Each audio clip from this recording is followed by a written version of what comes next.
Olá, sejam bem-vindos. Sou Janaína Oliveira, sou professora, pesquisadora e curadora de cinema.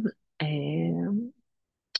Faço parte, né, junto com Amaranta César, Carol Almeida, Carla Maia, Isabel Melo, Ingá Patriota e Kênia Freitas, né, do grupo de autoras desse livro, Curadoria em Cinema, do Pensamento em Ação, lançado, né, através da Lei de Incentivo, né, da Lei Paulo Gustavo, da Secretaria de Cultura do Governo do Estado da Bahia, né, lançado pela editora da Universidade Federal da Bahia, da EDUFBA, né, em formato de e-book e também é, impresso, né, o e-book que vai estar disponível dependendo de quando você acessar, ou já está disponível digitalmente, né? É só acessar, é gratuito. Bom, primeiro quero agradecer quem está assistindo, né? Nesse mundo depois de tantas horas de lives e palestras e cursos e interações online após a pandemia, né? Durante a pandemia, né? Quem aguenta e se disponibiliza a assistir uma aula online. Então, seja bem-vindo, bem-vindo, bem-vinda. Fico feliz, né? Espero também que a minha falta de prática depois desse tempo, né, do fim da pandemia, na minha falta de prática em fazer cursos online. Então, pode ser que ao longo do caminho eu me atrapalhe, eu corrijo o curso e a gente vai levando. É interessante isso, né, gente? Era uma coisa tão usual e agora é tão difícil, mas vamos nessa. Então, quero dizer da minha alegria de ver esse projeto no mundo. Esse projeto é muito especial para todas nós. Eu acho que ele é um ponto de inflexão, né? Um ponto importante nas nossas trajetórias, e é um ponto também que a gente espera, um momento também que a gente espera poder contribuir para o debate, né, atual no Brasil, é, enfim, e no mundo, em certa medida, onde essas conversas possam chegar e reverberar é, sobre a realização das curadorias em cinema, né? O que significa fazer curadoria em cinema, quais são as dinâmicas, enfim, as historicidades, a partir das nossas experiências, a partir das nossas práticas, das nossas trocas também. É importante dizer isso, né? Que ao longo dos últimos quase 10 anos, né? A maior parte desse grupo vem conversando sobre a curadoria de cinema. Além de trabalhar juntas em algumas oportunidades, mas, sobretudo, né, vem conversando sobre esses processos. Como parte, né, do lançamento, do pré-lançamento do livro, né, a gente fez masterclasses presenciais em Cachoeira, em Salvador, e também essas aulas online, né, que vão ficar aí disponíveis no YouTube do projeto, né, Curadoria em Cinema. Falando sobre o livro, falando sobre os capítulos, né, que cada uma de nós escreveu para o livro, né? Então, eu vou começar aqui a minha apresentação, sem mais delongas. Perdão. Eu vou me apresentando também à medida que o capítulo vai se desenvolvendo, porque tem a ver com a minha trajetória também, muito do que eu estou apresentando, né, do que eu falo no livro. Mas acho que, a princípio, eu diria que eu sou professora, pesquisadora e curadora de cinema. Ah, eu sou fundadora do Fórum Itinerante de Cinema Negro, né, que é uma organização que existe desde 2013, é, que eu fundei junto com Janaína Damasceno, e do qual fazem parte já há algum tempo Tatiana Carvalho Costa e Kênia Freitas, que também é autora nesse livro. É, Enfim, tem uma trajetória, né, que no desejo de divulgar e fazer circular nas cinematografias africanas e negras, né, lá atrás, acabaram me levando para esse lugar, né, esse espaço, esse trabalho de curadoria em cinema, atividade que eu desenvolvo há algum tempo já no Brasil e também no exterior. Eu acho que é por aí. Então, ao longo da apresentação, né, da fala, a minha experiência ela vai aparecendo e a gente vai poder entender melhor do que eu estou falando e a partir da onde eu estou falando. Vou começar a apresentação. Espero que esteja gravando e que esteja tudo certo. E aí é aquele esquema, né? Como eu perdi um pouco a prática do Zoom ou da gravação online.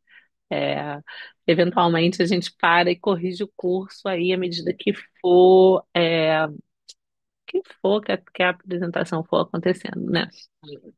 Bom, o título do capítulo que eu escrevi para o livro Curadoria em Cinema, do Pensamento em Ação, é Notas para a Curadoria em Cinema no Mundo Bonito. Aí já começa, né, esse entrecruzamento e falar um pouco da onde saem, né, essas notas, né, qual é o contexto em que elas aparecem. Essas notas, elas são, em certa medida, o aprofundamento de uma conversa com um texto que eu publiquei em inglês, fruto de uma conferência que eu participei em 2023, a convite da Cristina Scharf. Cristina Scharf, intelectual estadunidense, né, baseada no Canadá, feminista negra, que tem aí uma extensa reflexão sobre as experiências negras, né, no mundo, né, mas pensando, né, a relação com trauma, né, pensando o que é, na verdade, né, essa experiência, né, no mundo, experiência negra aí que eu estou traduzindo por Blackness, né, Então, a Cristina realiza em Toronto, na Universidade de York, uma série de conferências desde 2022 que se chama Alchemy Lectures, palestras, conferências da alquimia, né? A gente pode dizer. E ela me convidou em 2023 para participar. Vou passando aqui, eu acho que os slides, será? É, né? E o tema, cada edição tem um tema. E aí, o tema que eu fui convidada a participar em 2023 se chamava, né, Cinco Manifestos para o Mundo Bonito. Então, eu vou começar a partir daí, né? Porque o texto que eu escrevi para o livro, ele é um diálogo com esse manifesto, né? Ele foi, ao mesmo tempo, uma oportunidade de trazer para o português, né? Para quem esse debate e também de aprofundar coisas que no manifesto, por conta inclusive do formato de manifesto, eu deixei de fora, né? Que eu pesquisei para o texto, ou que fazem parte do meu universo de interesse nesse debate sobre curadoria de cinema, mas que ficaram de fora. Então, né, eu começo daí. Então, um pouco esse enquadramento, a gente tentando entender que contexto é esse, qual é o contexto que surgem essas reflexões, né? E aí, essa é a primeira nota, né? Alquimia para o mundo bonito. Então, como eu falei, né? Em 2023, eu fui convidada para fazer parte, né? Tomar parte nessa conferência que se chama Cinco Manifestos para o Mundo Bonito, né? Junto com Joseph Pearce, que é do universo das literaturas, que é uma pessoa indígena estadunidense, a Saidiya Hartman, né? Que ah, sobretudo graças às traduções recentes, né, dos seus livros, tem se tornado cada vez mais popular aqui no Brasil. Já teve aqui no Brasil, né, algumas vezes. A, a Phoebe Boswell, que é uma artista visual queniana, né? A Cristina Rivera Garza, que é uma escritora, né? mexicana e eu, né? Então a gente em 2023 a gente, né, foi convidado pela Cristina para participar dessas Alchemy Lectures, né? E aí eu achei que a melhor forma, talvez, de apresentar essa série, além de dizer, né, do que já aconteceu, aí são fotos, né, de 2023, né, dessa apresentação, né, ah, é apresentar um pouco esse projeto do Alchemy Lectures, né, esse enquadramento. Então, primeiro, é importante a gente saber isso. Cada ano tem um tema e para cada tema são convidados um grupo de 4 a 5 pessoas de diferentes áreas, né, para falar sobre esse tema. Na verdade, o que a gente recebe é o convite para falar do tema, uma breve introdução da Cristina e a gente fala a partir do nosso lugar, isso é óbvio, mas eu digo assim, a partir daquilo que a gente quer abordar, né? Daquilo que nos toca em relação ao tema. Aí, só para a gente ter uma ideia, em 2022, né, a primeira edição era sobre fronteiras, itinerários humanos e todas as nossas relações, esse era o tema. Em 2023 foi a que eu participei, 5 manifestos para o mundo bonito.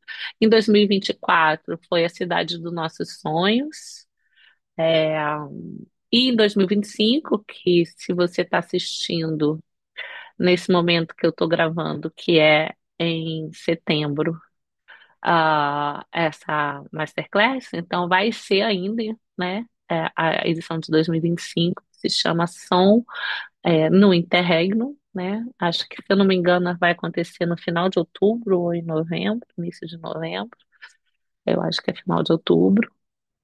E quando acontece, acontece online, né? Não fica disponível online por um tempo. Depois, o que a gente tem é a publicação. Essa é uma série de livros que é editada pela Dionne Brand, né? A poeta e ensaísta de Trinidad e Tobago, que eu acho que também, por conta das traduções para o português, cada vez mais se torna conhecida no Brasil, né? A Dionne, que escreveu esse livro, né? Que eu acho que é um livro fundamental para a vida. Ai, pra ver? Chama O Mapa para a Porta do Não Retorno, Notas sobre Pertencimento, que em português foi publicado pela Cobogó, não, pela editora A Bolha, é isso? É, A Bolha no Bolso, acho que chama essa editora. Aqui, né? E Johnny é editora desses livros, né? Que saem pela Penguin Random House, no Canadá, mas também possui uma edição estadunidense pela Duke University Press. Então, participei em 2023 e o tema era esse: 5 manifestos para o mundo bonito, né? Aí eu trouxe para que a gente pudesse. Será que é? Vou botar aqui esse meu vídeo. Tomara que esteja mudado de lugar na gravação, para não atrapalhar a situação, né? Eu trouxe aqui o trecho inicial da introdução do livro, do qual eu participo, né, dos 5 manifestos, que eu acho que é uma boa apresentação dessa proposta do Alchemy Lectures. E eu acho que também é importante porque, para mim, a proposta do Alchemy Lecture tem uma relação direta com a proposta desse livro, né? Com a articulação aqui que nós, autoras, estamos fazendo, né? E o que o livro pretende ou representa, digamos assim. Diz lá, Cristina, e aí eu peço desculpas, porque fui eu que traduzi do meu jeitinho, né? Então, qualquer incongruência, a culpa é toda minha, não é da Cristina Charles. Vamos lá. Então, diz assim: a Alchemy Lecture tem como objetivo produzir novos modelos para compreender e mudar as condições do nosso mundo contemporâneo. O princípio fundamental é que, em tempos como estes, de grandes crises, catástrofe climática, catástrofe humana, a militarização e o endurecimento das fronteiras, a reinvenção planejada do Haiti sobre outro nome, a ocupação contínua, o colonialismo de povoamento, o deslocamento forçado e a miséria das pessoas em todo o mundo, os genocídios no Sudão, na República Democrática do Congo, em Gaza, Benin, Rafah. Então, o princípio fundamental é que em tempos como estes de grandes crises, devemos resistir ao isolamento das pessoas e pensar, criar, agir. E devemos arriscar algo para criar outras formas de viver juntos, de viver juntas, de viver juntas.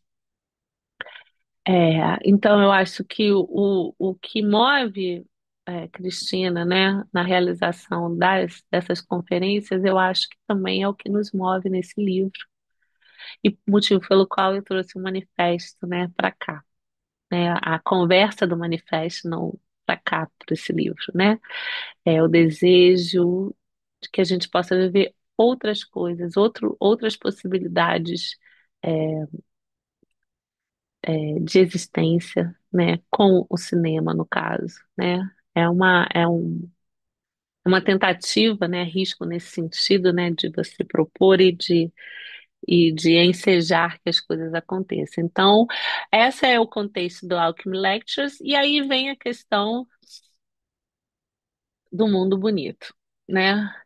A Cristina, há algum tempo, desenvolve essa ideia da beleza como um método, né? O mundo bonito vem daí, né? É, aí eu trouxe alguns trechos do que ela diz e também do diálogo, né? Porque é um diálogo com a Saidiya Hartman e também com a Dionne Brand. E aí é preciso dizer, né, que a Dionne Brand, Saidiya Hartman, Christina Sharp, junto com a Tina Kempt, né, e outros artistas e intelectuais negros, sobretudo estadunidenses, criaram há alguns anos um coletivo que chama Practicing Refusal, prática de recusa, praticando recusa, né? E esse coletivo, na verdade, né, essa ideia, essa questão da beleza como um método, é também um debate que acontece nesse universo, né, do Practicing Refusal e aparece em diversas obras, textos, né? Em certo sentido. Aí a Cristina, no Ordinary Notes, no Notas do Cotidiano, Notas, eu não sei agora como foi traduzido, não lembro mais, foi traduzido para o português. Estou olhando aqui para o lado porque é onde tá no estante com os livros. Eu tenho a versão em inglês que chama Ordinary Notes. Ups, tá aqui. Mas tem uma versão em Pocket que chama Algumas Notas do Dia a Dia, e eu sei que também foi publicado em português, eu acho que chama Notas para o Dia a Dia, talvez. E aí a Cristina diz assim lá, ela também, esse texto foi publicado no eFlux, eu acho, também tem um texto que chama Beauty as a Method, que está publicado no eFlux. Mas ela diz assim, o que é a beleza como método? Atenção, sempre que possível, a um tipo de estética que, sempre que possível, escapou da violência. Aí no Vidas Rebeldes, Belos Experimentos, a Saidiya Hartman vai dizer assim: beleza não é um luxo, ao contrário, é uma forma de criar possibilidade no espaço da clausura, é uma arte radical da subsistência, é uma transfiguração do que é dado. E a Dionne Brand, num poema que agora me escapa, que é a referência, que eu não vou achar aqui nesse exato momento, mas que está no texto, ela diz assim: a beleza é a habilidade de ver tudo, de confrontar tudo. Então, Alchemy Lectures, né, proposta a ideia de 5 manifestos para o mundo bonito, né, um mundo bonito conformado por essa ideia da beleza como método, né? Então, essa ideia de transfiguração, essa ideia de pensar a relação entre vida e estética naquilo que escapa ao trauma, então há um elemento de fugitividade, há um elemento, né, que também a gente pode encontrar, por exemplo, nas reflexões de outro ensaísta e poeta estadunidense que não faz parte do Practicing Refusal, mas que também é, né, digamos assim, é importante, pelo menos para minhas reflexões, que é o Fred Moten, né?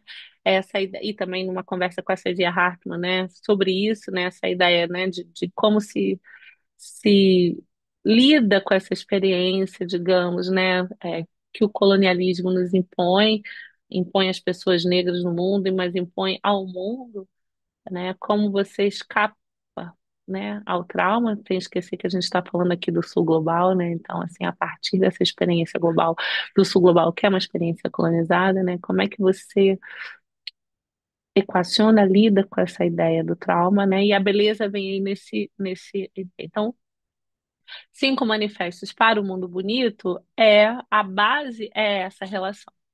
Aí vem a questão tensa para mim, que quando recebi o convite, que era, bom, fazer um manifesto, eu nunca tinha escrito um manifesto na vida. E aí a ideia mas um manifesto sobre o quê, né? Então você pensar o mundo bonito, o que que é aquilo, né, na minha experiência de vida é fundamental, é, ao ponto de eu escrever um manifesto, porque como diz o Michael Gillespie e a Raquel Gates no manifesto que eles escrevem para o estudo de filmes negros, né, que está traduzido para o português também, é, pela Abracine, né, foi traduzido pela Kênia Freitas, é, com, acho que com revisão ou com algum auxílio do Heitor Augusto, é, manifestos nunca sussurram, né? Manifestos, então, eles são gestos se pretendem, né? Intervenções no mundo, se pretendem, né? É, essa dimensão de um enfrentamento direto de questões. Então, o que que me mobilizaria ao ponto de escrever um manifesto? E aí, conversando, né, pensando na minha experiência, na minha trajetória e também aquilo que, né, na conversa, em conversas com a Cristina, eu cheguei à conclusão de que eu gostaria de escrever um manifesto sobre curadoria em cinema, né? Então, é esse a minha contribuição para a minha Alchemy Lecture, né? A minha alquimia, a minha proposta alquímica vem, a minha conexão alquímica vem aí, né? Nessa ideia de pensar, então, uma curadoria em cinema, pensar os processos de curadoria em cinema a partir dessa premissa, né? Do mundo bonito, da beleza como um método, e então escrever um manifesto. É, então, esse foi o ponto de partida, né? E aí, o desejo de trazer para o livro essa conversa. Ainda assim, fica como, né? Como? Bom, tem algo que atravessa a minha experiência como intelectual, como curadora de cinema, como pessoa, né? Sempre o desejo de trazer é, para o pensamento, né,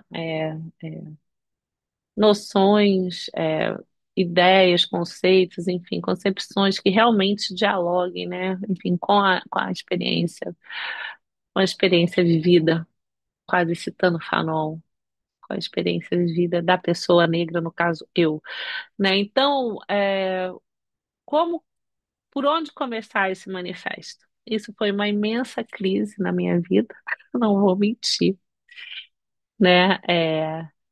E é muito curioso como, às vezes, né, de provocações, podem surgir pensamentos também, provocações diversas podem surgir pensamentos. Eu lembro que eu estava numa super crise, e aí, então, é, a Kênia Freitas, amiga querida, né, veio me provocar, né, que eu falava, ai, gente, vou participar desse Alchemy Lectures e não sei como. é, Conversar, não sei como começar, por onde e agora, né? O que eu faço da minha vida, vou passar essa vergonha. Vou passar essa vergonha, né, de não. Opa, deixa eu interromper aqui, porque depois eu volto. Vou passar essa vergonha de como é que eu vou, o que que eu vou falar, como que eu vou falar. E aí vem a Kênia Freitas e me manda uma mensagem, ela me manda o disco do Jorge Ben, né? Um disco que, na verdade, é super importante na minha vida pessoal, na minha vida, minha trajetória, que é o Tava de Esmeraldas, né? Que começa com uma música que se chama Os Alquimistas Estão Chegando. E aí eu começo a ouvir, eu retomo, né? Porque é um disco que eu passo, faz parte da minha vida, eu ouço Os Alquimistas Estão Chegando desde que eu tenho 14 anos de idade. Quando foi o primeiro trabalho que eu tive, 14 não, 15, meu professor de filosofia me deu uma fita cassete com esse disco, dizendo assim: ouça, isso é importante para a sua vida. Então eu amo esse disco, né? Mas aí eu tô lá ouvindo Jorge Ben, e é ouvindo Jorge Ben, em certo sentido, que vem, digamos assim, o caminho para essa reflexão, né? E daí porque então começa assim, né? Dançar dançando ou é tropeçando que se vive. Eu já fiz essa fala desse manifesto, eu já falei esse manifesto, já declamei esse manifesto em alguns contextos. Acho que no Brasil uma vez, né, num curso num evento de curadoria, pensar de pensamento sobre curadoria em cinema, organizado pela TT Matos e pela Milena Manfredini aqui no Rio de Janeiro, no Sesc Copacabana. Mas tirando essa experiência, eu só fiz essa fala em espaços internacionais, em diversos espaços, começando por Toronto, depois eu fiz no Rio, mas depois eu fiz recentemente no México, no FICUNAM, no Seminário Público do Futuro, a convite da Paula Astorga, e depois no Cairo, no Egito, a convite da Alia Ayman, no encontro de curadores que eu vou falar também depois aqui. Mas assim, isso para dizer que essas falas, né, desde o primeiro momento, a apresentação desse manifesto, ela sempre foi quase que ela foi virando uma performance, uma leitura performática, né, que na qual eu começo tocando Jorge Ben. Será que vai dar para ouvir? Não sei se vocês estão ouvindo. E agora?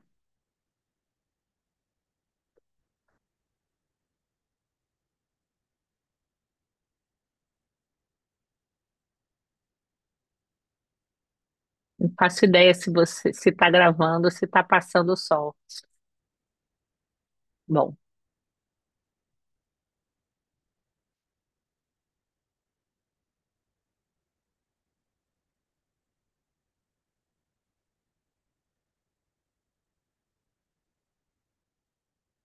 Bom, é só um trecho da música, não sei se dava para ouvir ou não, porque não faço ideia agora, mas nessa dinâmica do Zoom, não sei se eu configurei certo para passar o som. Eu só acho que só vou descobrir isso depois, né?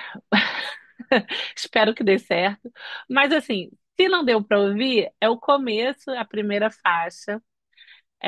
Os alquimistas estão chegando e essa faixa começa com é, o Jorge Ben, né? A gente escuta um barulho, umas falas no estúdio, e o Jorge Ben dá algumas ordens, né? Alguns comandos. Não, senta, senta, não, levanta. E aí ele diz assim: tem que dançar dançando. E começa a música, né? Os alquimistas estão chegando. Para quem não conhece, então sugiro ouvir. Mas o que me interessa aqui é o dançar dançando, né?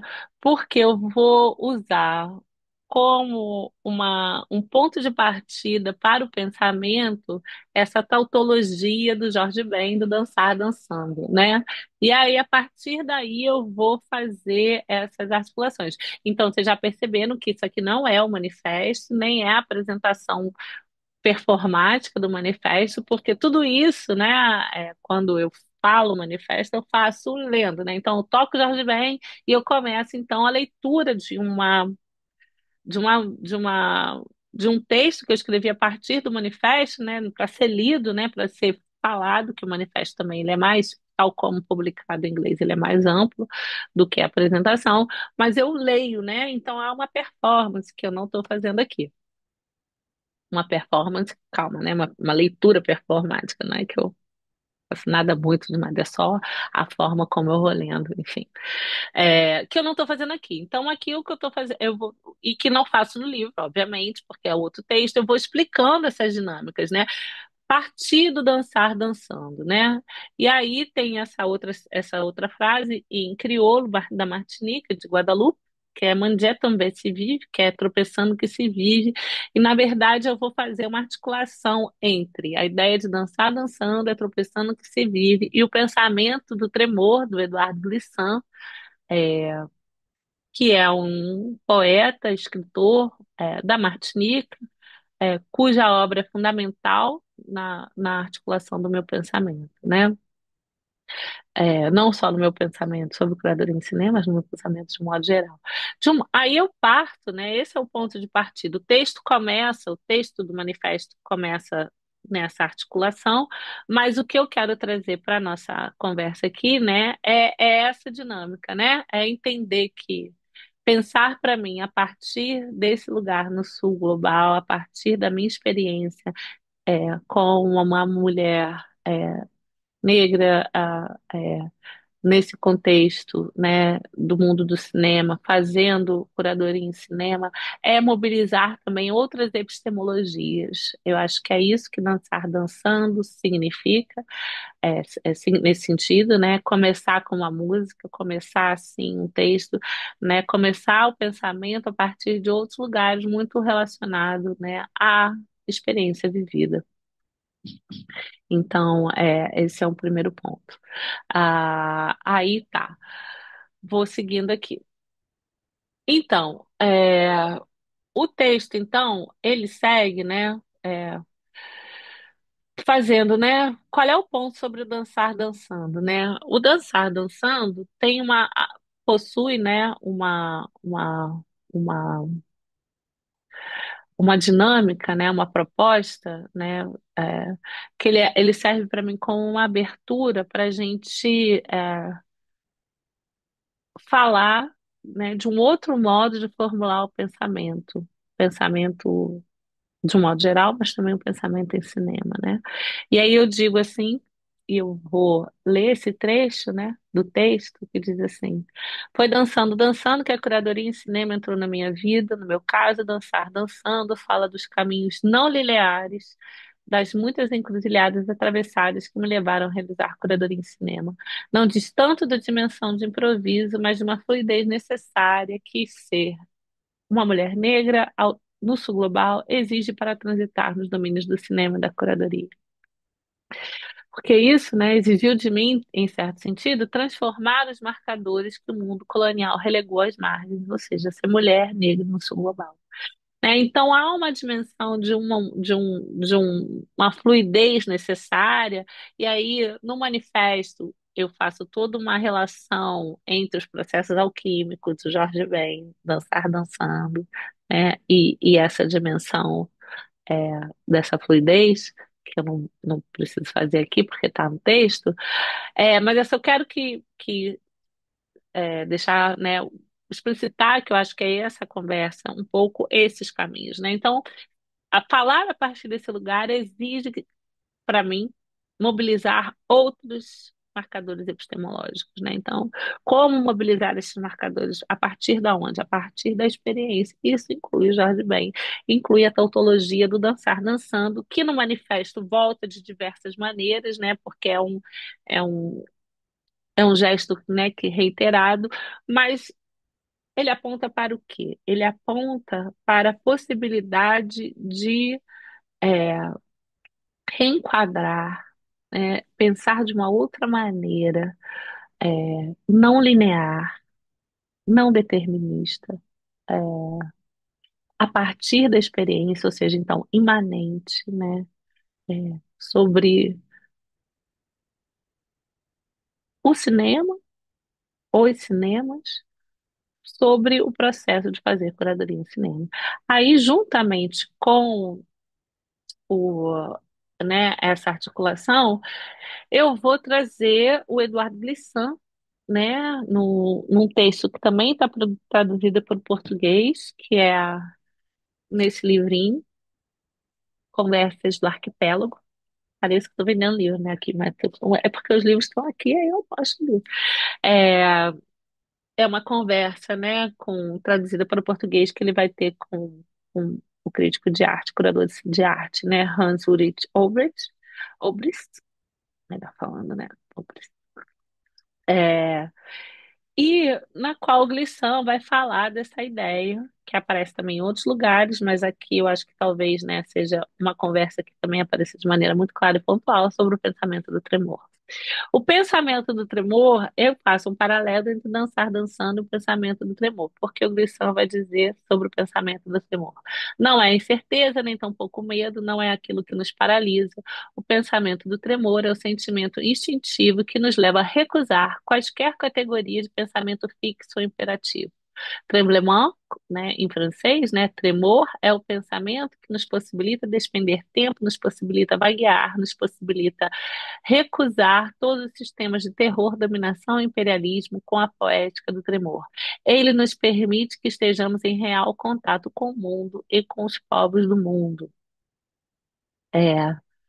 Então, assim, para mim é uma relação entre. Aí eu estou mobilizando o, vou dizer assim, né, as noções, as elementos, as noções que me ajudam, né, a navegar o pensamento na vida, mas que me ajudam a navegar o pensamento sobre curadoria no cinema, né? Então, dançar dançando, o pensamento do tremor são as bases dessa articulação. Então, é a partir de um certo lugar de instabilidade, assumindo a estabilidade, aí eu volto para a noção de risco que está na alquimia, na proposta da alquimia, assumindo a noção de risco como presença constante, né? Que não é improviso, mas é adaptabilidade, é fluxo, é dançar dançando. E aí, né, no texto, naquele momento em quando eu escrevi o texto, né, eu usei, né, e eu uso nessas apresentações, tem essa frase do Glissant, que é metafórico, que ele diz assim, é metafórico, mas é também real, concreto. Então, dançar dançando, né, a poética do tremor, né,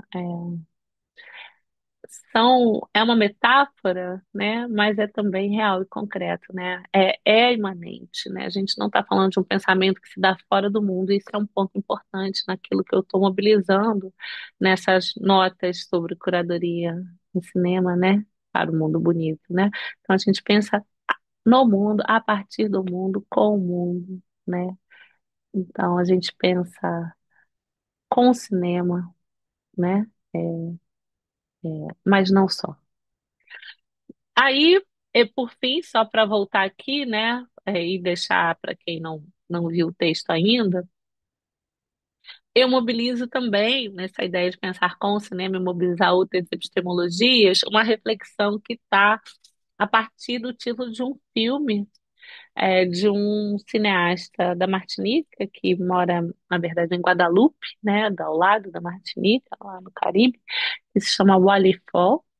O Oli, ele fez um filme, um documentário sobre a questão da saúde mental na Martinica, e o título do documentário em crioulo é Mandé Tom Percevis, isso no crioulo lido por mim, né? Que eu acho que falado pelas pessoas que sabem crioulo deve funcionar melhor, mas que é tropeçando que se vive, né? Então, quando eu falo, né, quando a segunda nota ela faz essa introdução, que na verdade que é para apresentar o ponto de partida, né, para o pensamento da curadoria em cinema no mundo bonito, né? A ideia é então assim, né? O que que eu estou mobilizando a partir daí, né? Essa ideia de dançar dançando é tropeçando que se vive, né? Mangesto também se vive quer dizer isso, é tropeçando que se vive, né? Viver é tropeçar, né? Tropeçar é viver, né? Viver é essa dinâmica. Bom. Aí, seguindo aqui, e seguindo no texto, aí eu lembro, né, eu quero lembrar essa dimensão, né, da minha formação pregressa, que é uma formação no mundo da história, mais especificamente na teoria da história. E por que que isso é importante? Porque é, na minha abordagem, né, na forma como eu lido com as coisas, há sempre talvez uma dimensão histórica. Eu aprecio historicizar como um gesto de imanência, né? Aprecio colocar as coisas sempre numa perspectiva histórica, porque eu acho que colabora para colocar o pensamento no mundo, né? E não o pensamento fora, transcendental, né? Como se configura, né? Digamos, um pensamento eurocêntrico, né? Então, assim, talvez assim esses marcos de historicidade sirvam também para esse tipo de aterramento, assentamento, né? E aí, né, com marca de imanência. Por que que eu estou dizendo isso? Porque a terceira nota, ela vai exatamente fazer uma certa historiografia, digamos assim, é, dos processos, do que é fazer curadoria, né? Primeiramente, curadoria no mundo das artes e depois curadoria em cinema, porque aí isso é importante dizer, né? Que de um modo geral, a curadoria em cinema, ela é algo, a prática, né? Ela é posterior à curadoria ao mundo das artes, né? E o pensamento sobre curadoria em cinema, ele também é posterior ao mundo das artes. E se dá, digamos assim, em relação, né, para ir usando Glissant, né, se dá em relação ao mundo das artes, né? Então há sempre, e aí eu estou pensando assim, curadoria no mundo das artes, num contexto hegemônico, né, sobretudo no norte global, e curadoria em cinema também, né, a partir disso lugar, porque também é historicamente onde acontece, né? Depois é que eu chegar aqui. Então, só para a gente entender qual é o paralelo. E aí, o título dessa segunda parte é agora qualquer um é curador. Já vou explicar. Mas primeiro, seguindo essa dimensão, seguindo um pouco o texto, uma das coisas, né, que faz parte dessa historiografia, digamos assim, da noção de curadoria, seja no mundo das artes ou no mundo do cinema, é voltar para a origem etimológica da palavra, né? Então, curadoria, né, vem do latim curare, que a gente pode entender como cura, como cultivo, como cuidado. Então, assim, começou a haver, a partir de um determinado momento no mundo das artes, sobretudo a partir da década de 70, quando a noção de curador se torna, curador de arte visual, se torna popular, digamos assim, não sei se a palavra é popular, né? Porque a gente está num mundo super elitista. Mas assim, né? Se torna mais. Vamos usar popular, vai. Se torna mais conhecida, né? A partir, sobretudo, né, dos anos 70, né? O Harold Schnitzman, né? A, não sei se estou falando certo, Schnitzman, eu acho que estou. Enfim, que foi, né, que foi curador da Documenta de Kassel, né, a Documenta número 5 em 72, né, que é uma documenta importante no mundo das artes, né, e o Zinsman, ele que vai, digamos assim, fazer essa evocação, né, da ideia de curador, associando a origem etimológica, da palavra. Ele vai dizer assim, afinal, a palavra curador já contém um conceito de cuidado.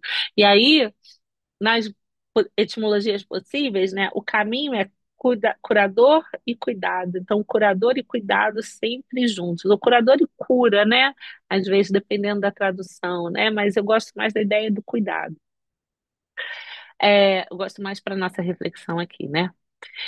E aí, o que que vai acontecer? Bom, aí eu vou fazer uma certa um caminho pensando sobre essa dimensão, né? E aí eu realmente me dediquei a entender no mundo das artes essas reflexões, e é preciso dizer que há um acúmulo grande de reflexões sobre curadoria no mundo das artes. Eu acho que a gente, no cinema, né? E aí não estou falando só do Brasil, estou falando mundialmente, tá? No cinema, uma reflexão sobre o campo de curadoria, ele ainda é muito incipiente, muito inicial, né? Comparado com a produção textual, intelectual sobre os processos curatoriais no mundo das artes. Então, eu fiz uma certa, enfim, uma certa imersão nesse debate, que está presente brevemente no manifesto, mas que eu aprofundo um pouco mais, eu apresento mais perspectivas no livro, né? Curadoria em Cinema, Pensamento em Ação, nessas notas, né? Então, o diálogo é assim. Então, no manifesto, isso só está assim, plá, né? Um pouco, né, esboçado. E ali no livro eu aproveito para trazer um pouco mais de elementos para esse debate. Eu acho que um ponto importante é que é, numa das possibilidades da gente entender, inclusive etimologicamente, a palavra curadoria, né, tem aquele significado que tem da tradução que está no contexto, né, anglófono, né, da palavra em inglês, né, que curador, né, se a gente for pensar nessas possibilidades, né, da gente traduzir a ideia de curadoria, né, ela tem também uma dimensão de guardar no sentido de tomar conta, de fazer supervisão, né? Por que que eu gosto por que que eu trago essa possibilidade?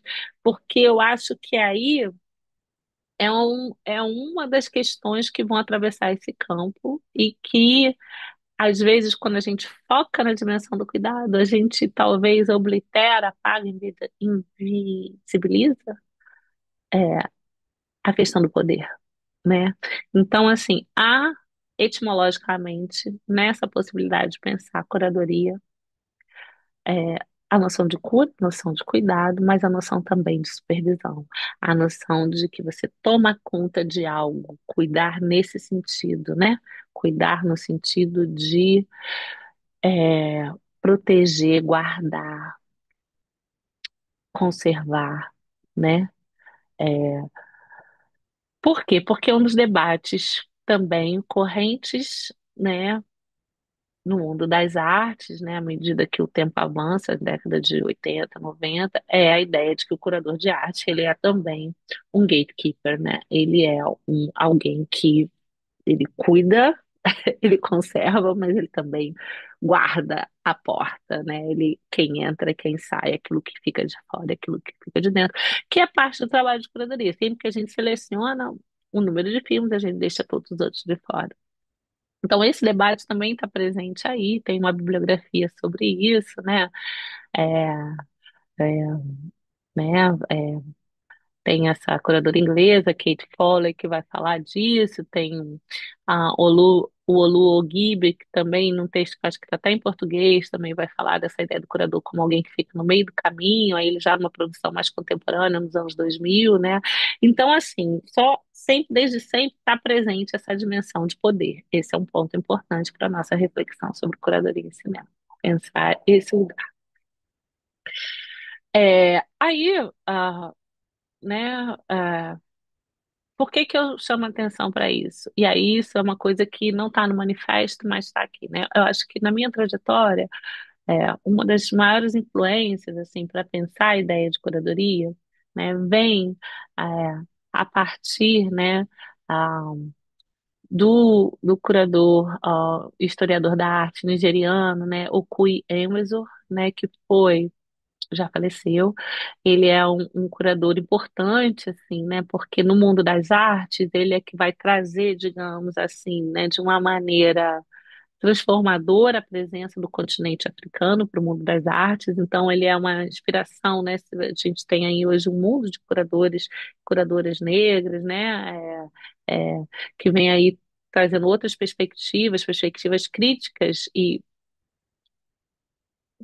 talvez decoloniais, não gosto muito desse termo, mas enfim, críticas para o mundo das artes nesse contexto eurocêntrico, tensionamentos, né, cada vez mais explicitando, né, digamos assim, o elitismo e a branquitude e o eurocentrismo do mundo das artes. E o Emerson foi uma das figuras pioneiras nisso. Ele vai fazer é, a Documenta, também de Castle, né, a Documenta 11, que se eu não me engano foi em 2000, agora eu não me lembro. É, e que para mim também foi importante, né? Porque nos meus processos de aprender e de pensar sobre curadoria foi um dos lugares, primeiros lugares que eu fui buscar reflexão, porque é, por conta desse lugar do continente africano, eu mencionei, né, que eu começo fazendo curadoria em cinema, pensando, circulando filmes do continente africano e filmes negros da diáspora, né? Seja da diáspora, seja da nossa experiência brasileira ou de outras diásporas. Então, esse o Rui Emerson é um ponto de partida na reflexão, enfim. E ele vai falar uma coisa nessa relação sobre curadoria e poder, e aí eu estou reenquadrando aqui o que ele disse para, né, fins didáticos, mas ele está falando assim. Primeiro que ele não gosta da expressão curador independente, ele gosta da expressão curador não afiliado, que eu acho que é, é isso, né? Ele vai dizer que, pensando nessa relação, esse lugar de poder, assim, o espaço da curadoria é um espaço que é preciso ter uma agenda, é preciso ter uma proposição clara, né, de mudança, né, de transformação. Existem diversos textos, inclusive foi publicado recentemente um super livro sobre a trajetória e a obra, né, curatorial do Okui Emerson. Tem falas dele no YouTube, não traduzidas para o português, mas eu acho que dá para gerar legendas. Só para dizer que é alguém importante para a gente ter nesse radar de referências, né? Importantes aí, fundamentais para o campo, a partir desse outro lugar, né, não eurocêntrico. É, então ele vai chamar a atenção para isso, mas tem uma publicação, ele não é a única pessoa que vai fazer isso, mas ele tem esse lugar importante, né? É, então ele vai dizer atravessar, né, que fazer curadoria, né, precisa desde sempre ter uma agenda, ou seja, precisa você estar ligado nessas dimensões políticas e institucionais, e é o que vai falar, por exemplo, também o curador brasileiro, também aí estou no campo das artes visuais, Marcelo Campos, né, que é o curador do Museu de Arte do Rio, é, e que tem um livro que foi publicado em português. Lá vou eu pegar mais um livro para mostrar, se eu achar, né? Aqui. Enfim, um livro organizado pela Diane Lima, que se chama Negros na Piscina, e tem um texto do Marcelo Campos, onde literalmente ele diz, né, vai falar dessa dimensão, né? Institucional, das políticas institucionais, no espaço da indústria, né, enfim, do capitalismo que atravessa o mundo das artes. Ele vai dizer assim, né, que não se pode perder de vista que atravessar recorrentemente o campo da curadoria foi e ainda é atentar-se para as discussões sociais da arte. É, o que eu estou querendo com isso é dizer que esse debate já está posto, né? Um debate entre o lugar da curadoria e uma posição de poder e uma necessidade de lidar ao mesmo tempo com questões estéticas, artísticas e políticas. Então, assim, isso tudo para talvez dissolver ou para ir para um outro caminho que não um caminho tradicional em que se associou o trabalho curatorial único e exclusivamente, né, a pensar questões de forma, né? Questões estéticas, questões talvez de conteúdo, mas num segundo plano, desassociado do campo da política. Então, que o esforço aqui é dizer que essas coisas não são separadas, todo mundo já sabe disso, né? Mas é reiterar esse lugar. Vamos lá. Seguindo aqui no texto, né? O texto ele vai, eu faço uma longa reflexão sobre isso. Ah, e aí eu trago uma certa, é um manifesto, né, gente? O texto com que eu estou dialogando, né? E aí no manifesto eu trago uma reflexão e uma provocação que é, bom, no desenvolvimento histórico, né, do mundo das artes e que também vai se passar no mundo do cinema, né, com a crescente, enfim, digitalização do mundo, internet, enfim, as transformações dos meios de comunicação, né, aumentam no mundo das artes as pessoas que fazem curadoria em cinema, né? E aí o que você vai ver surgir é uma certa reclamação, que vai dizer que esse trabalho, que sempre foi de um super especialista, agora qualquer um é curador. E há um ressentimento aí, né, implicado nessa fala, né, numa certa vulgarização desse saber que sempre, dessa atividade que sempre foi super elitista.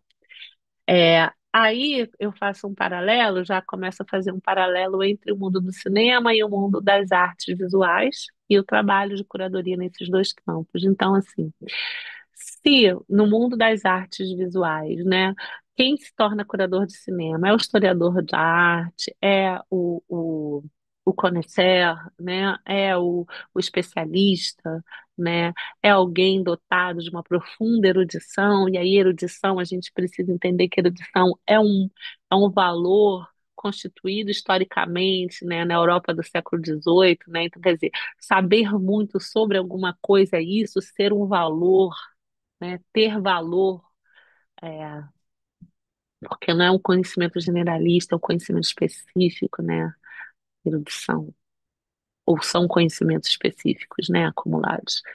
É, essa dimensão, então, isso tem a ver muito com, digamos assim, né, com o, o coração, né, o cerne do pensamento moderno ocidental, né, essa ideia do especialista. Então, esse especialista no mundo das artes é o que vai virar curador do mundo das artes. Em paralelo, o especialista no mundo do cinema, o cinéfilo, é, em grande medida, quem vai, digamos, ocupar esse lugar da curadoria. Então, há um paralelo, né, nessa dimensão. E vai ter também um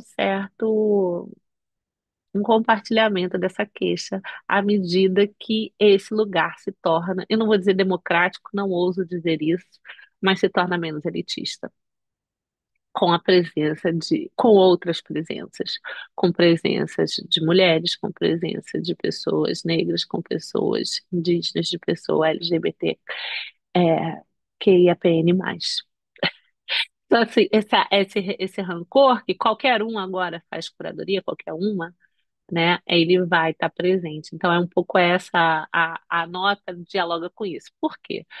Porque há uma questão de classe, né, presente. Então, aí a gente precisa, né, recorrer, digamos assim, talvez, né, às bases de um pensamento feminista negro, né, e lançar mão da ideia de interseccionalidade para pensar a curadoria em cinema, né? A gente precisa pensar em curadoria em cinema e o espaço da curadoria como um todo, mas aí eu vou focar na curadoria em cinema, porque senão não vou acabar nunca essa aula, a partir, né, nessa intersecção de é, classe, né, de gênero e também racial, né? Então, a curadoria, ela historicamente, a curadoria, e agora eu vou falar curadoria, eu vou estar falando curadoria em cinema, tá?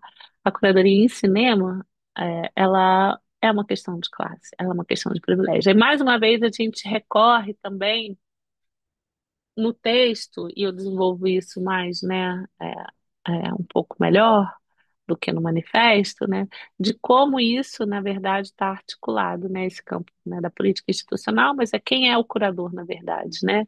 E aí mais uma vez, tem um texto que vem desse universo das artes, falando dessa reflexão, é uma professora associada da Universidade de Washington, a Kemi Adeyemi, e ela vai dizer assim que, né, que o trabalho do curador, ela está falando do curador, né, de arte, né, nos Estados Unidos, sobretudo a partir dos anos 2000, ela vai dizer assim que o trabalho de curador está repleto de suposições sobre privilégios de classe e capital cultural. Aí no texto eu digo assim, ela argumenta que para fazer para fazer parte desse grupo seleto de curadores é preciso, no mínimo, algum grau de autonomia financeira para que se possa arcar com a precariedade de condições iniciais de trabalho, que implicam muitas vezes uma baixa remuneração ou no mês, ou mesmo em oportunidades que surgem na forma de atividades voluntárias. Cu- Ela está falando da experiência de como, né, na verdade, no contexto estadunidense, a partir dos anos 2000, no mundo das artes, cada vez mais vão surgir curadoras negras, né, ainda que poucas, mas mais, né? Aí ela vai dizer assim, curadoras negras sempre existiram. O que mudou foi que recentemente os museus reconheceram seu valor e tomaram medida para apoiar o seu trabalho, né? Aí, esse é um outro ponto que eu não vou desenvolver agora, mas atrelado a esse reconhecimento está a comoditização das pautas de diversidade nesse universo. Mas o ponto aqui é essa ideia, né, de que para você estar nesse espaço, você tem que ter alguma condição financeira. Porque como você vai se manter nesse espaço de precariedade? E aí há um outro ponto que eu acho importante sempre ressaltar nas minhas falas, né, nas oficinas que eu dou sobre curadoria em cinema, é a ideia básica de que curadoria é um trabalho. E é preciso ser pensado como um trabalho, né? Para que a gente saia de um universo de precarização e voluntarismo, né? Muito comum no universo do cinema, né? As pessoas fazem e elas acham que porque vão te dar a passagem, um lugar para dormir e refeições, que isso é pagamento. Não, não, isso não é pagamento. Né? O seu trabalho intelectual, em assistir filmes, em propor curadorias, né? Há uma. É trabalho, precisa ser remunerado. Tô falando. Vamos voltar aqui para o texto, né? Deixa eu voltar. Então, falei dessa questão de privilégio de classe, né? E aí eu mencionei, né, essa questão da comoditização. Eu gosto muito das experiências negras. Aí, mais uma vez, o diálogo com o mundo das artes. Tem uma reflexão, né, da J. Mombassa, que chama Plantação Cognitiva, né? Ela cita o Baco Exu do Blues, né? Tipo, é, nossos antepassados foram vendidos, deve ser por isso que minha música vende, acho que fala assim, a frase do Baco. E a Jota vai usar isso para pensar como a experiência negra no mundo das artes é também uma commodity, né? E essa situação, talvez um tanto quanto paradoxal, que o capitalismo traz para as vidas das pessoas, que é, né, aquilo que te encarcera, escraviza, que te encapsula, é também aquilo que é, é, traz vendido não, que vende, né? Que traz dinheiro, né? Que traz, enfim. Então, assim, né? Você vai vender aquilo. Às vezes a arte está mesmo criticando todo esse status quo e ainda assim vende, né? Eu lembro que uma vez, quando eu estava no colégio, saiu uma reportagem no Globo que no segundo caderno do Globo, que era uma foto do Che Guevara com um uma foto clássica do Che Guevara, né, líder da Revolução Cubana, que todo mundo conhece, com um código de barras embaixo dizendo que essa imagem do Che Guevara era a foto mais vendida naquele momento no mundo. Isso devia ser no final dos anos 90, no início dos anos 2000. É, então, essa é uma reflexão, né, que está sempre presente, esse tensionamento, mas essa consciência, né, da comoditização dessa presença não branca, não masculina, heteronormativa cisgênero, né, nesse universo das artes, né, aí vai escala, né, a gente pode estabelecer no contexto da produção das obras, na produção dos filmes, na produção, na presença das curadorias, na presença da programação, né? Então, esse é um ponto para pensar. E aí, pensando também ainda nesse universo ampliado, né, dessas reflexões sobre curadoria, arte, cinema e museu, que está no texto, é, porque esse foi o caminho que eu também fiz para historicizar esse debate, né, e fornecer elementos para que a gente possa produzir outras reflexões. É, eu trago a Françoise Verger, né, nas reflexões dela sobre esse espaço, né, do museu, mas essa frase, ela vem de uma fala que ela fez quando ela esteve aqui no Rio, há uns anos atrás, talvez em 2022 ou 2023, né, que ela vai dizer assim, numa conversa com a Érica Malunguinho, ela vai dizer como o espírito de resistência sobrevive apesar do apagamento. Há sempre essa relação, né, de como é que esse trabalho que é feito pelos processos curatoriais, né, como que a curadoria em cinema pode fazer, que o ato de selecionar filmes, programar os filmes dentro de uma grade, pensar a dinâmica, né, como se relaciona com festivais, né, como é que isso pode acontecer. Tem uma outra citação que eu acho que eu não botei aqui, que está no texto, mas que é uma citação da Saidiya Hartmann, num texto que está traduzido para o português, que chama Vênus em Dois Atos, né? Que talvez seja é, um diálogo com essa frase, né?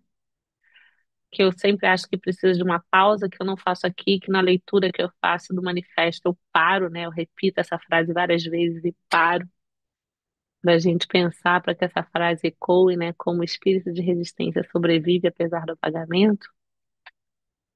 A frase da Saidiya Hartmann, ela vai dizer assim, é,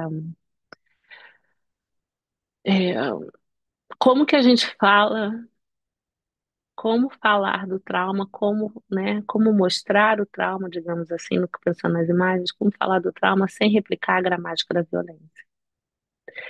Esse, para mim, é uma das coisas que orientam a minha prática curatorial, né? E que dançar dançando, o pensamento do tremor, digamos assim, né? Atravessam, né? Viver nas encruzilhadas para pensar com Leda, Maria Martins, né? É constantemente ter esse pensamento, talvez essa reflexão, né? Porque o trauma, para citar o Fred Moten, né? Ele nos constitui, mas ele não nos define. Então a gente, né? Vive com ele. Mas como que a gente fala disso? Como que a gente aborda essas questões, né? Que atravessam nossas existências sem replicar a mesma gramática de violência. Esse é um desafio trazido, né, e fica aí posto para as pessoas que se interessam em fazer curadoria de cinema, né? É, agora eu já estou achando bom não ter ninguém aqui, porque assim, aí eu teria que desenvolver mais isso, mas eu não tenho tempo. Mas assim, né? Esse é um ponto que eu acho que a gente precisa pensar sempre sobre. Mas eu quero avançar nas propostas um pouco do texto explicitando, né? Então, eu tenho a Françoise Vergès, né, nesse debate. Bom, e aí eu chego finalmente, aleluia, axé, chego no ponto de pensar, então, né?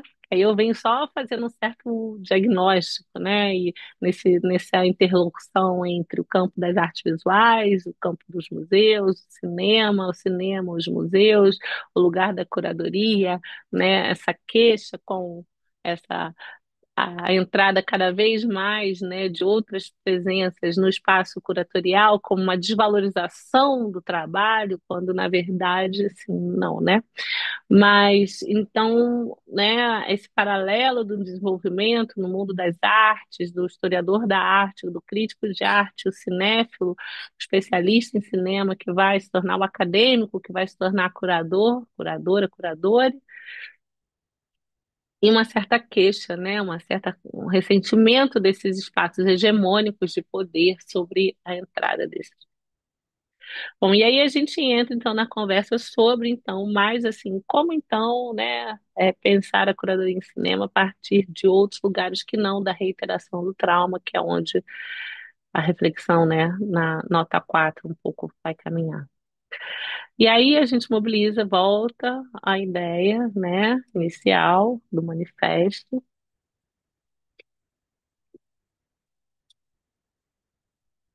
O manifesto para o mundo bonito, então a beleza como método. Se a beleza é um método, qual é a epistemologia que atravessa, né? É a ideia de cuidado.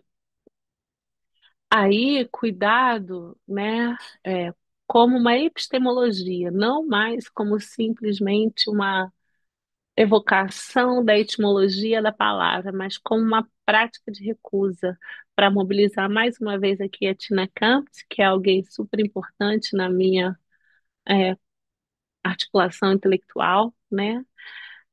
Em 2022 aconteceu em Veneza um evento que se chama Loophole of Retreat.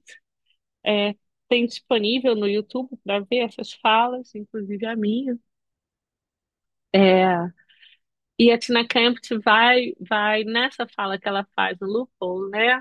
É, Loophole of Retreat, né? Que foi um momento onde um grupo imenso, né, de mulheres negras se reuniram em Veneza para um evento organizado pela Simone Lee, que é uma escultora estadunidense, né, que era representante em 2022 dos Estados Unidos em Veneza. Organiza a segunda edição de um evento que na primeira edição aconteceu no Guggenheim, num dia só, organizado pela Tina Kempt e pela Saidiya Hartman, mas que vai agora com a curadoria da Rashida Bumray, mobilizar 700 mulheres negras em Veneza no final de semana. E aí, basicamente, você tinha apresentações, falas, né, dentro, enfim, de uma proposta de dialogar com questões, com temas relacionados à obra da Simone, mas para falar da sua prática, mais uma vez, né, a partir da sua prática. E além de intelectuais, tinham artistas, curadores, enfim, né, tinha performance, filmes, enfim, várias coisas. E a Tina Kempt, na sua fala, para a gente não perder o foco aqui, vai falar da noção de cuidado. E ela diz assim, e aí sou eu traduzindo mais uma vez. Cuidado é conforto, compaixão e sustento, oferecido mesmo diante do fracasso inevitável. Cuidado é uma demonstração, é uma instanciação de vínculo e relação. Cuidado também é uma recusa. É recusa de ser insensível à dor ou ao sofrimento dos outros. É recusa em desviar o olhar ou ignorar a precariedade dos que precisam. Então, o que eu estou fazendo aqui nessa proposta, né, de pensar a curadoria em cinema para o mundo bonito, é conclamar, e aí eu estou ainda na vibe, na vibração do manifesto, né, é, que fazer curadoria em cinema é ter cuidado com uma epistemologia, cuidado nesses moldes definidos aí, cuidado como uma recusa. É, Bom, e aí desdobramos dessa perspectiva prática, né, para de uma forma mais prática, no texto, né, isso em certo sentido é lidar com aquilo que o Girish Shambu no seu manifesto, né, para uma nova cinefilia vai dizer, né, e numa frase aqui eu condenso tudo que ele vai falar, né, basicamente onde o cinema, ainda que a gente ama o cinema, né, o mundo é maior que o cinema. Então, assim, diante das questões que atravessam um processo curatorial, colocar filmes, selecionar filmes, o mundo não é algo que fica de lado, que fica à parte, né? Os filmes estão no mundo, eles acontecem no mundo, e todo mundo que faz curadoria em cinema sabe disso, né? Sabe de quem fez o filme, como ele chega, onde ele passou, onde não passou, quais laboratórios teve, qual o dinheiro que teve, quem, né? Então o mundo ele está presente, né?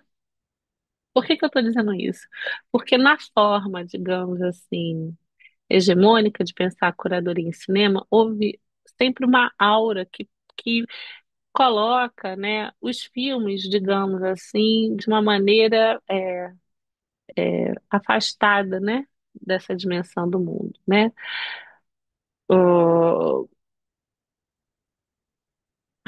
Há nesse gesto, né, uma evocação muito tradicional que também vem do mundo das artes, isso né, não é um acidente, por isso que eu faço essa trajetória, né, que acaba, por exemplo, evocando Walter Benjamin, né, e quando ele vai falar da autonomia da obra de arte, e, parênteses, eu vim da história, eu amo Walter Benjamin, mas não é sobre isso, né? Mas o que significa em 2025, ou no 2020, ou em 2000, sei lá, ou desde sempre na história do cinema, nos anos 60, quando surge a ideia de cinefilia, evocar a autonomia da arte, né? Aí eu volto para a questão do privilégio de classe, né? Só se pode evocar autonomia na arte a partir de um certo lugar privilegiado, branco, e geralmente masculino, heteronormativo, cisgênero. É, Não só, mas privilegiado, sempre. Porque para as outras pessoas no mundo não privilegiadas, essa autonomia ela não é com possibilidade nem desejo, eu diria, mas assim, né? É porque se dá no mundo, né? Eu vi uma artista sul-africana essa semana, que eu gosto bastante. Ela foi Lizzie Wu. Ela é arquiteta, se eu não me engano, e também artista, enfim. Ela estava falando assim, falando um pouco dessa ideia, né, de que os filmes, né, que agora um filme tinha recebido 17 minutos de aplauso em Cannes. Cannes não, em Veneza. E aí ela falava alguma coisa como sobre o que refletindo sobre 17 minutos de você aplaudir um filme. E aí, o quanto tempo você passa aplaudindo o trabalho, ela falava alguma coisa assim, o trabalho de uma mulher negra feita em condições super precárias, coisa assim, sabe? Sendo um paralelo, enfim, devaneio. Vou voltar. Privilégio, cuidado, possibilidade de fazer curadoria, levando em conta essas dimensões. Ah, esqueci de dizer. O que eu estava dizendo sobre voltando aqui para a questão do lugar, né? De uma produção curatorial, um pensamento sobre curadoria em cinema a partir desses lugares hegemônicos e pensando na autonomia da obra de arte, o que vão dizer também é que você abrir mão desse lugar para pensar a curadoria de maneira estendida, que é o que eu estou propondo aqui, já vou falar disso, se assemelha, por exemplo, ao esquema de pós-produção em cinema, né? Que então como se você abandonasse a arte para lidar com o mundo, né? Com as dimensões de mercado, de circulação, como se isso fosse um demérito. Esse é meu ponto. Mais uma vez, associei a ideia do agora todo mundo é curador, qualquer um é curador. Enfim, é, então há um modo de fazer curadoria em cinema, existem modos de fazer curadoria em cinema que lidam com essa maneira estendida, né, que percebem, né, que advogam que o cinema é maior que o mundo. Então a gente lida com essa dimensão imanente, e faz os filmes circularem, né, e propõe curadorias e faz, né, e propõe redes e faz as coisas acontecerem. E existem várias experiências assim no mundo, e é um pouco isso, né, quando eu digo que é sobre comunidade. Digo isso porque desde 2016, quando essa conversa começou no Cachoeira Doc, lá na imersão em curadoria de cinema, isso ficou na minha cabeça o desejo de descolonizar o lugar da curadoria, de pensar a curadoria a partir de outras experiências, né, que lidem com essa dimensão imanente do mundo e não com essa perspectiva eurocêntrica e elitista, de fazer curadoria, desse lugar curatorial.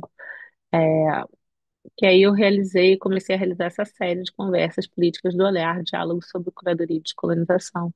Basicamente, né, então, diante também da ausência de materiais, ausência de produção em português sobre curadoria em cinema, e mesmo no mundo, né, e em consonância com outros movimentos que estavam acontecendo no mundo lá em 18, 19, né, eu comecei essa série de encontros que era basicamente conversar com curadores não brancos, majoritariamente negros, de diferentes lugares do mundo, diferentes territórios, sobre as suas práticas curatoriais como uma atividade formativa, como também uma forma de trazer elementos para essa reflexão, né?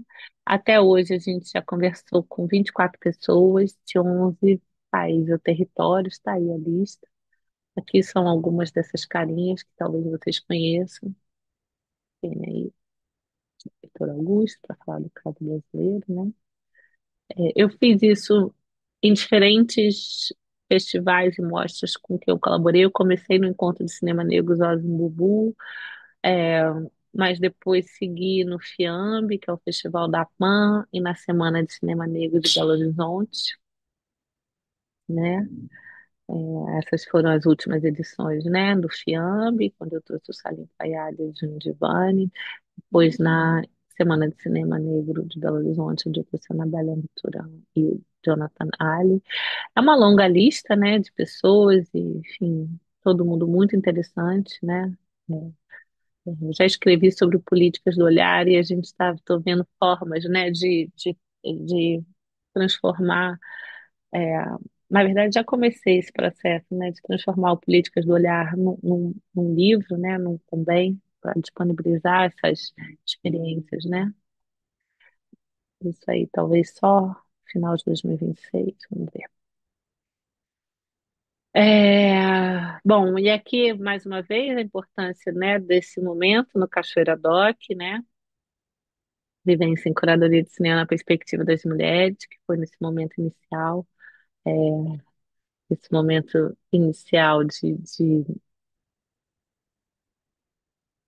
dessa reflexão no Brasil. E aí, uma nota sobre os marcadores de historicidade, né? Eu acho que é importante a gente fazer e ressaltar esse lugar, porque vivência em curadoria da perspectiva das mulheres. Então, a gente está falando desse lugar, um festival independente, no Nordeste, né? Fora da capital, em Cachoeira, reunindo um grupo de mulheres, né, para falar sobre práticas curatoriais e curadorias em cinema. Aí começou esse debate no Brasil, de uma forma sistemática. A partir daí, né, a partir desses tensionamentos que foram acontecendo, dessas conversas, né, e outras circunstâncias que entrecruzavam essa conversa, o posterior a essa conversa, ou o momento histórico dessa conversa, né, cada vez mais festivais hegemônicos começaram a abrir espaço para outras presenças, a presença de mulheres, presença de pessoas negras, presenças de pessoas LGBTQIAPN+, pessoas indígenas em processos curatoriais e a fazer debates sobre curadoria, né, sobre a curadoria durante os festivais, que isso também é outro fenômeno recente.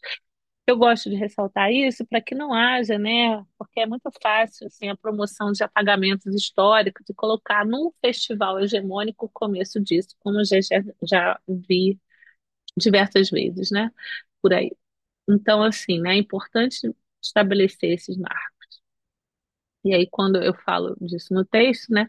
E aí, qual é o ponto, né? O ponto das notas aqui é que não estamos fazendo isso sozinhas, né? É sobre, como diz aqui o trecho, é sobre comunidade, né? Então, não sou eu, Janaína, inventando a roda, nem era Maranta César, nem é ninguém que está aqui nesse livro, né?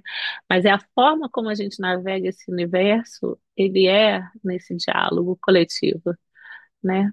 Aí eu trago é, outros diálogos, aí não está numa ordem cronológica, mas de iniciativas como desse Cineclube, na Gambê, que começa, se eu não me engano, na pandemia, na Nigéria, né, com diferentes curadores nigerianos, e que continua fazendo programas super interessantes, circulando os filmes online, né,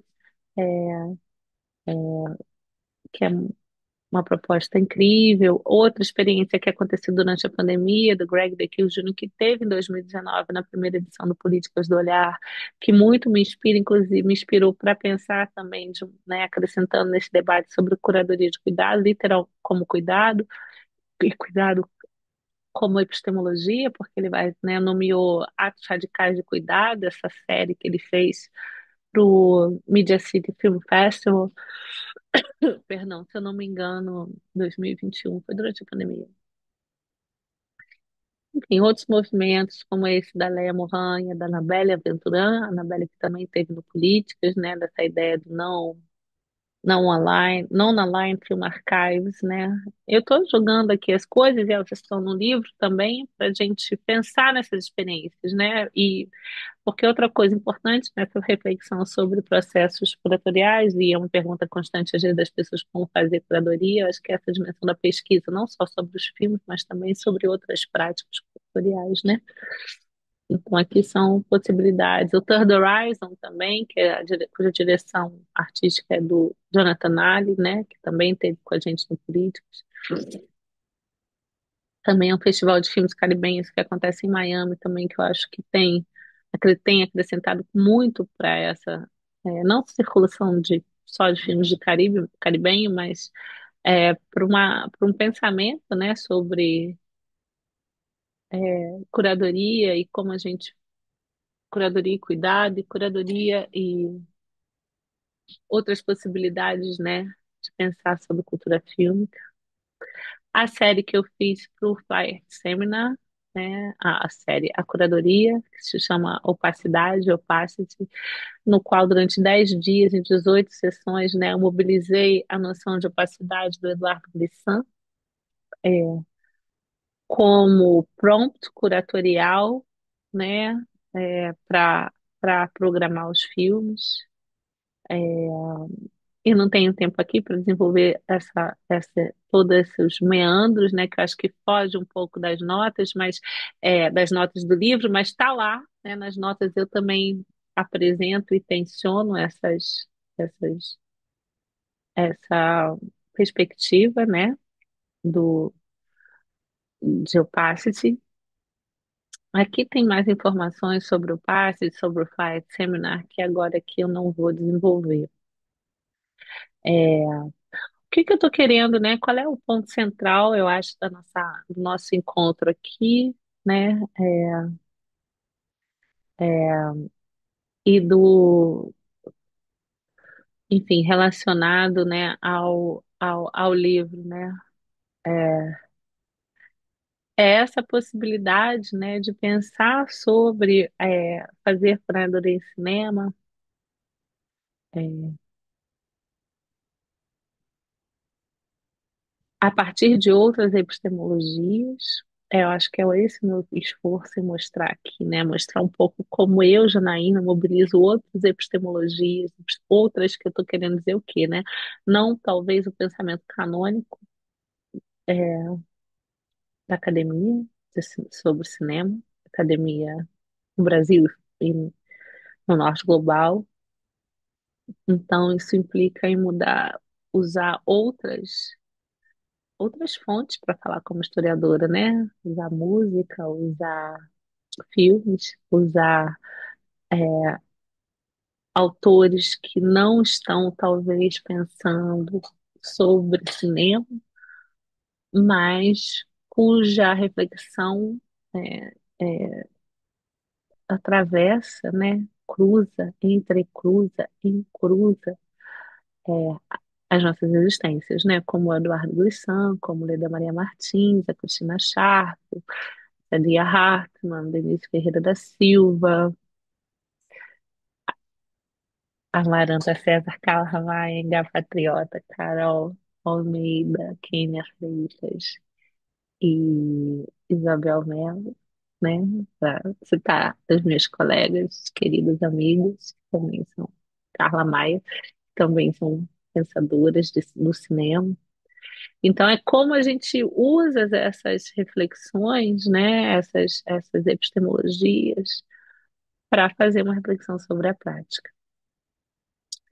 Foi uma coisa.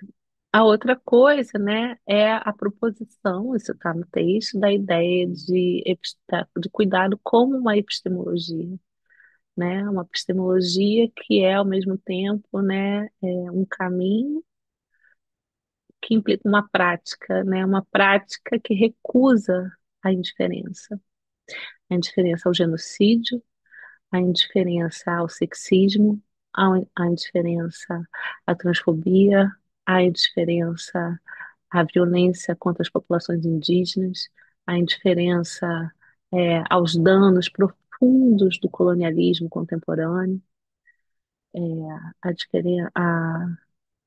a indiferença com as exclusões, é, os apagamentos, né?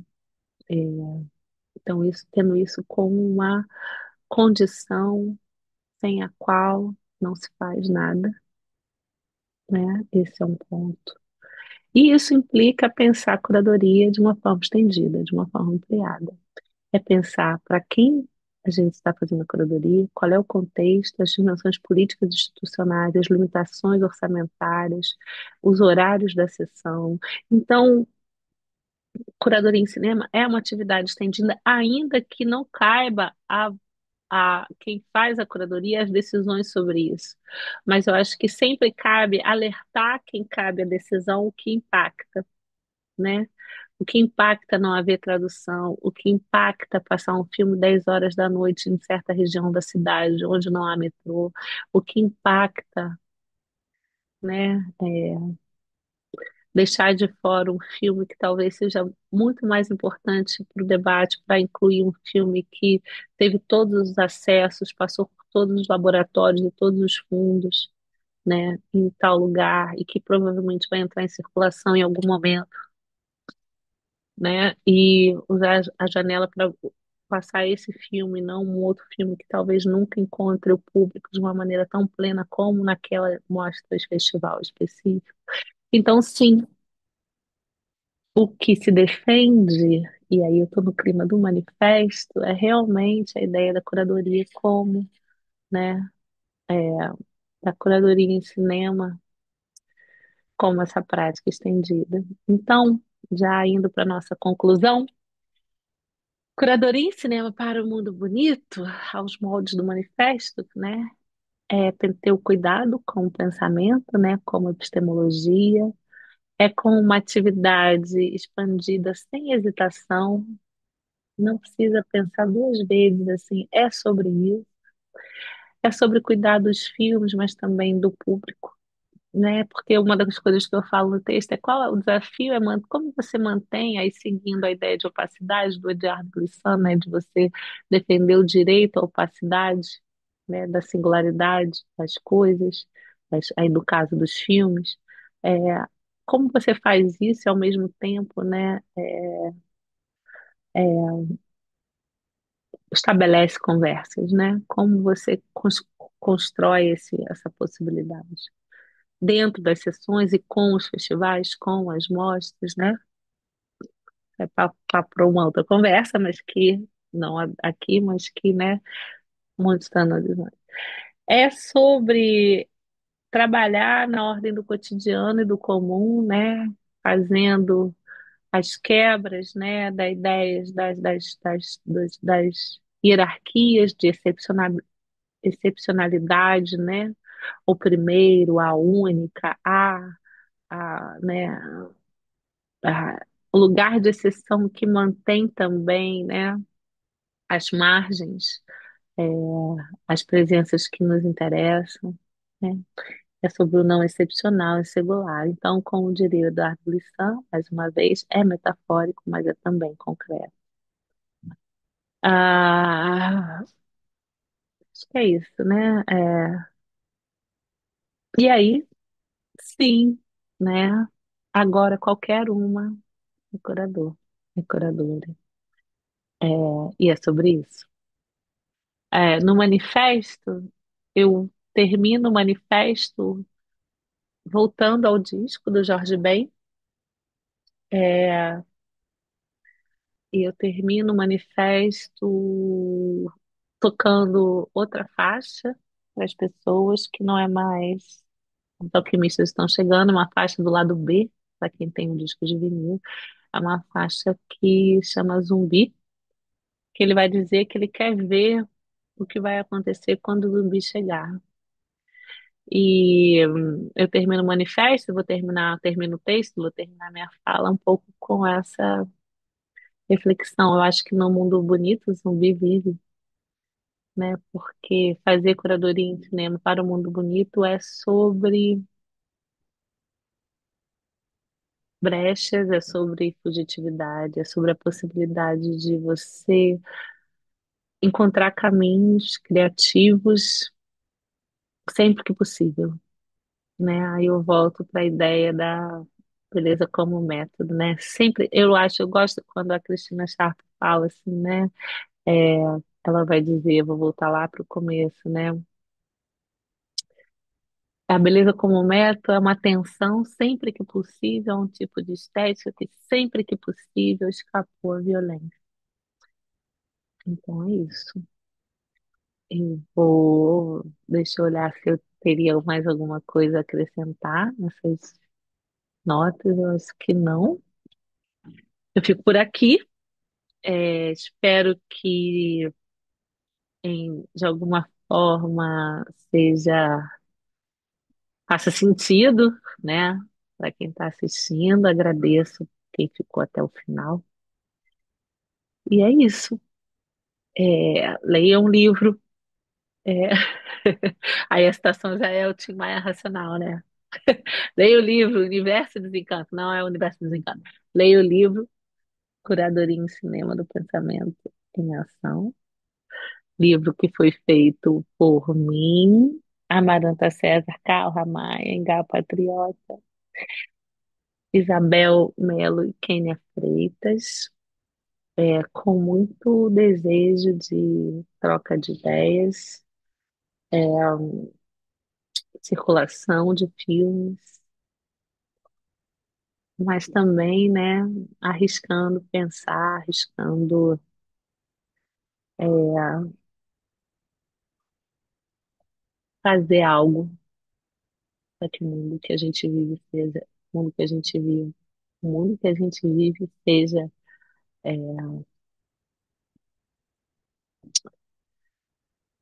melhor é a ousadia, né? Mas assim, menos duro. Acho que é isso. Obrigada.